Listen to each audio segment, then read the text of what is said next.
Привет, это Артур из «Зеленых». Переворачиваем календарь и переходим к зеленым новостям этой недели.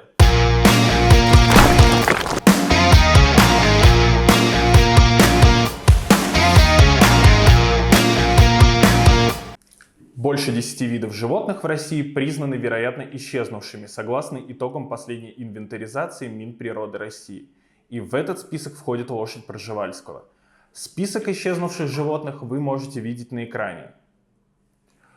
Впрочем, как сообщает директор заповедников Оренбуржья, внесение лошади Пржевальского в список вероятно исчезнувших не означает, что она полностью исчезла.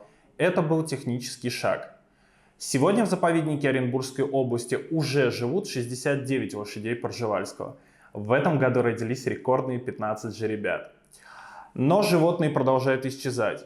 Так, например, по данным Минприроды, с территории России за последние 400 лет исчезли 9 видов и подвидов животных, среди которых тур, морская корова и степной тюльпан. В стране возрастает число животных и растений, занесенных в Красную книгу. Сейчас в этот список включены 443 вида животных и 676 видов растений. Мы назвали этот сюжет «Фантастические твари и где они обитают», но, как вы сами понимаете, это совсем не про животных.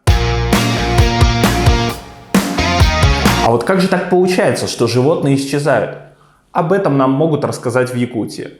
Напомним, что там пожары погубили более 10 миллионов гектаров леса, и многие животные сгорели заживо, а те, кому удалось выжить, фактически остались без пищи. Какое же решение приняли в Якутии, исходя из этих ужасных обстоятельств? Министерство экологии Якутии подготовило указ о снятии ограничений охоты в районах республики со стабильной лесопожарной обстановкой. Да-да, вы не ослышались, они разрешили охотиться.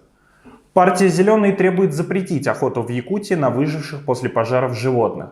«Зеленые» предлагают провести экологическую экспертизу, полный и открытый анализ выживших после пожара животных, птиц и запретить их отстрел до полного восстановления видового разнообразия. Безусловно, многие семьи и коренные малочисленные народы Севера на пострадавших территориях живут за счет охоты. «Зеленые» предлагают разрешить охоту для местных жителей, но только для личных нужд. Представителей коренных малочисленных народов Севера нельзя оставлять без охотничьего промысла. Однако необходимо ввести мораторий на промышленную добычу животных и птиц. Во время его действия для местных жителей необходимо обеспечить материальную помощь в течение нескольких лет для замещения доходов от промышленной охотзаготовки. В Русском районе Подмосковья выявлено около 200 мест незаконной вырубки леса. Масштабы бедствия оказались впечатляющими. Жители района встревожены.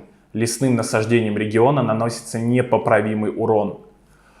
Так, например, в деревне Златоустово рассказали, что при обнаружении лесорубов вызывали правоохранительные органы. Но наряды прибывали на место уже после того, как неизвестные личности убывали на загруженном вырубленным лесом транспорте. Вырубка леса была отмечена также в деревнях Митинка, Ястребово и Архангельская. В администрации округа жителям отвечали, что, конечно же, виновные выявлены и привлечены к административной ответственности. Однако принятые меры вовсе не пресекли рубку леса. В большом числе случаев вырубка леса ведется неизвестными организациями и лицами на землях, которые принадлежат АО «Русское молоко». Компания оправдывает рубку леса постановлением правительства России, в котором говорится о том, что необходимо вести работы по вовлечению земельных участков в сельскохозяйственный оборот. Правда, активисты сообщают, что вырубка ведется зачастую варварским методом, и никакого вовлечения земель с вырубленными деревьями в сельскохозяйственный оборот нет. Вопрос взял под свой контроль Комитет лесного хозяйства Московской области. На сладкое у нас видео о том, как собирают мусор из раздельных контейнеров. Просто посмотрите это. К сожалению, не удалось узнать, в каком регионе это происходит. Если вы знаете, напишите в комментах. И немного хороших новостей напоследок. Не все ж время нам гадости говорить. В Подмосковье планируется установить 300 постов контроля качества атмосферного воздуха к 2024 году. Это позволит, во-первых, контролировать предприятия на соблюдение разрешенного объема выбросов, а во-вторых, устанавливать нарушителей законодательства по охране воздуха. По расчетам Минэкологии Московской области, все это вместе позволит в течение 2 лет сократить выбросы загрязняющих веществ в Подмосковье на 10%. Кстати, в течение следующего года начнет работать единая информационная система, которая будет показывать состояние атмосферного воздуха в муниципалитетах в режиме реального времени. Ждите меня на следующей неделе с новым выпуском, а я жду от вас лайка, подписки и колокольчика. И галочку за номер 2 в избирательном бюллетене.